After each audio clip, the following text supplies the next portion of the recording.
오늘 시편은 아름다운 찬송으로 시작합니다. 여호와 우리 주여, 주의 이름이 온 땅에 어찌 그리 아름다운지요. 주의 영광이 하늘을 덮었나이다. 만물 가운데 충만하신 하나님의 영광을 찬송했던 다윗은 더 나아가 자연을 통해 이번에는 자기 자신의 참된 모습을 보게 됩니다. 높고 위대하신 하나님께서 작고 보잘것없는 자신을 어떻게 대해주셨는지 깨닫게 되면서 다윗의 찬양은 본격적으로 절정을 치닫게 되는 것입니다. 다윗이 깨달은 찬양의 세 가지 이유가 무엇인지 함께 나누어 볼까요?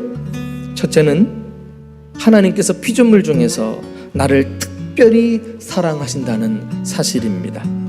온 땅과 하늘에 충만하신 하나님의 영광과 더불어서 그 하나님께서 자기를 향해 베푸신 깊은 사랑을 느낄 수 있었던 것입니다.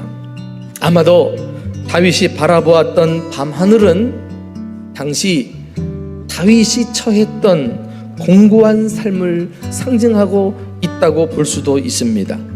자신의 삶은 어두운 밤처럼 절망스럽고 앞으로 어떻게 해야 될지 모르는 암담한 상황에서 다윗은 밤하늘에 하나님이 달아놓으신 별들을 보면서 희망을 찾았습니다. 하나님은 이 칠흑 같은 어두운 환경 속에서도 나를 변함없이 사랑하시는구나. 수많은 별들을 창조하신 하나님은 그것들의 움직임 하나하나를 간섭하시고 빛의 밝기까지도 주관하셔서 저렇게 아름다운 밤하늘을 수놓고 있지 않는가. 그 하나님이 내 머리털 숱까지도 헤아리고 계실진데 나를 여전히 돌보고 계시니 왜 근심하랴. 그러면서 다윗은 찬양하고 있는 것입니다. 두 번째 이유는 나에게 영광과 존귀로 하나님께서 관을 씌워 주셨다는 것입니다. 이 영화와 존귀라고 하는 말은 왕의 표시를 뜻해요. 그래서 하나님께서 이것들로 인간에게 관을 씌웠다는 것은 인간이 단순히 그냥 피조물 가운데 하나가 아니라 하나님같이 영광스럽고 존귀한 신분을 지니고 있음을 나타내고 있습니다. 다른 피조물하고는 비교 불가해요. 그래서 이 사실을 깨닫게 되면 아무리 초라한 신분이라도 아무리 구차하게 살더라도 긍정적인 자아상을 가지고 당당하게 살아갑니다. 하나님께서 우리를 하나님 나라의 왕자와 공주로 삼아주셨건만 우리는 여전히 땅만 쳐다보면서 땅의 것만을 추구하며 사는 그런 인생은 아닙니까?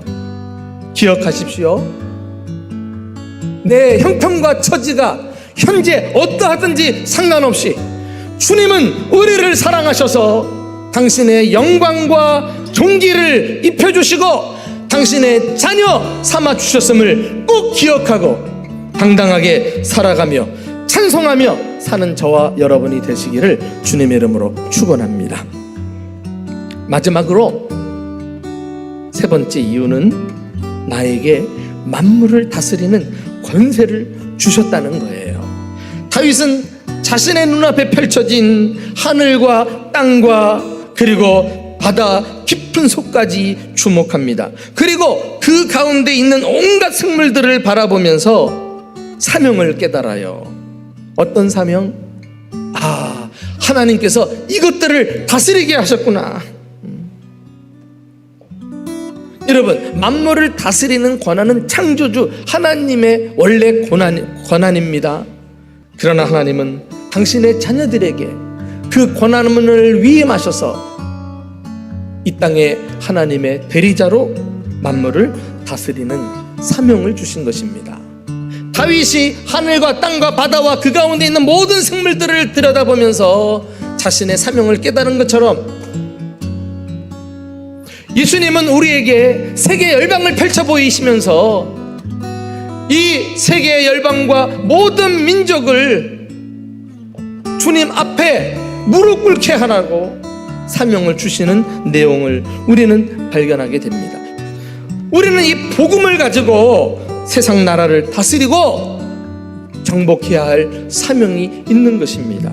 주님은 이 사명을 위해서 권세를 주셨다니까. 만물을 발 아래 무릎 꿇게 하는 권세를 주셨어요. 그리고 예수님의 뒤를 이어 주님을 믿는 모든 사람들에게 그 권세를 함께 공유하게 하심으로 예수님과 더불어 이 세상을 다스리게 하고 주의 복음으로 세계 열방을 무릎 꿇게 하신 줄 믿으시기를 축원합니다. 이 세 가지 이유로 인하여 여러분들도 다윗처럼 찬송할 수 있습니다. 여호와 우리 주여, 주의 이름이 온 땅에 어찌 그리 아름다운지요.